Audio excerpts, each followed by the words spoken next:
Out of the new Marvel Secret Lair, Storm has really caught the eye of many players, not only for the powerhouse of a card that it is, but also for some of the great reprint value that we're going to be getting into later. Now to go over Storm. They're in Teamer colors, have flying and vigilance, and have the ability of whenever they deal combat damage to a player, the next instant or sorcery spell that we cast has Storm. And now to start, let's go over the game plan for a Storm Force of Nature deck. First, we're going to want to cast as many spells as possible before combat to build up our Storm count. Second, we're going to want to deal damage with Storm to a player. And then third, we're going to want to cast an instant or sorcery spell that either wins us the game or gives us great value off of Storm giving them Storm. But how does Storm's ability give us value? And now let's say that before combat we casted 3 spells, making our Storm count 3.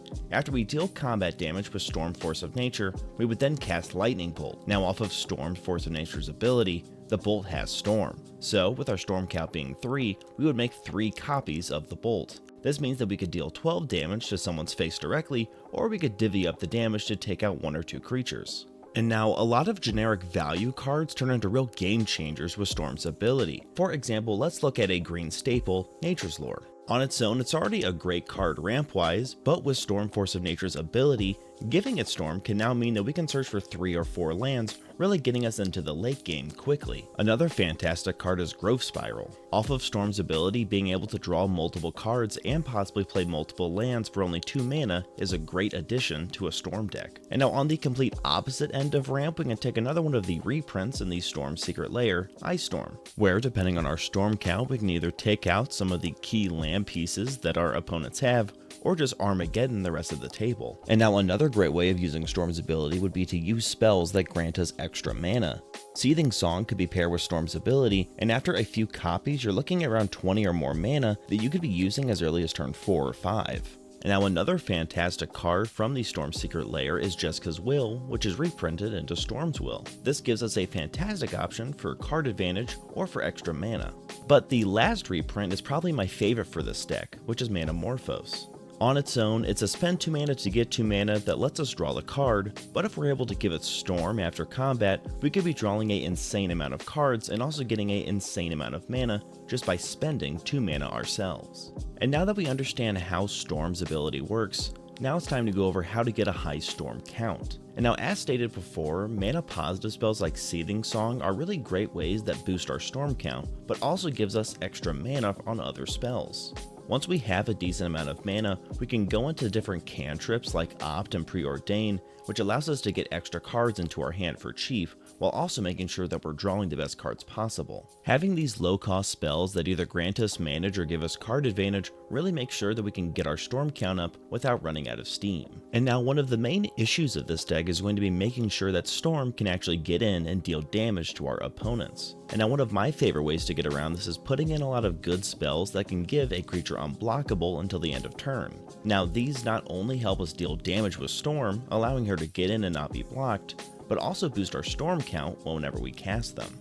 And now since our deck revolves a lot around our commander, protection is going to be a big priority in making sure that this deck functions game in and game out. Fierce Guardianship and Deflecting Swat are auto includes in this deck, but they do come with a hefty price tag.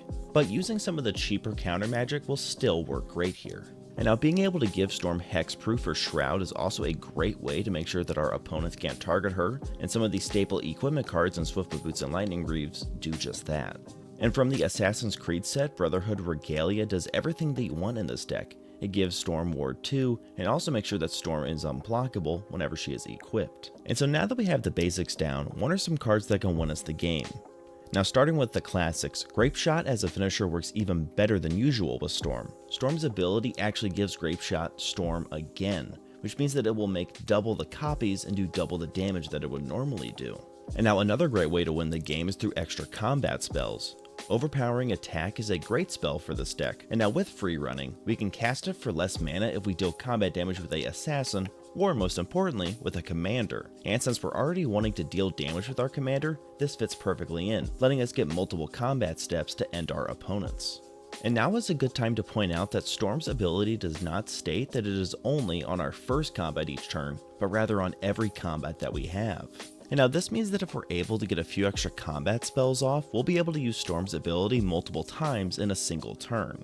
And now, similar to extra combats, we can also have spells that give us extra turns. And now, while taking these extra turns is very valuable, it is important to note that your storm counter will reset every time you start a new turn.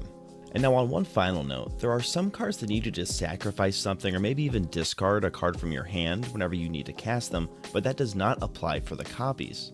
If you were to copy Demand Answers 4 times, you would only need to discard the first card to cast it. You wouldn't need to do it for every single copy. And now this makes a lot of cards that have downsides while casting them kind of get neutralized, where the benefit of casting it now far outweighs the drawback. And now the only thing that Storm really needs besides these couple pieces that I mentioned is just a few value creatures that either draw us some cards or make us some treasures off of casting instant or sorcery spells, and then we're good to go.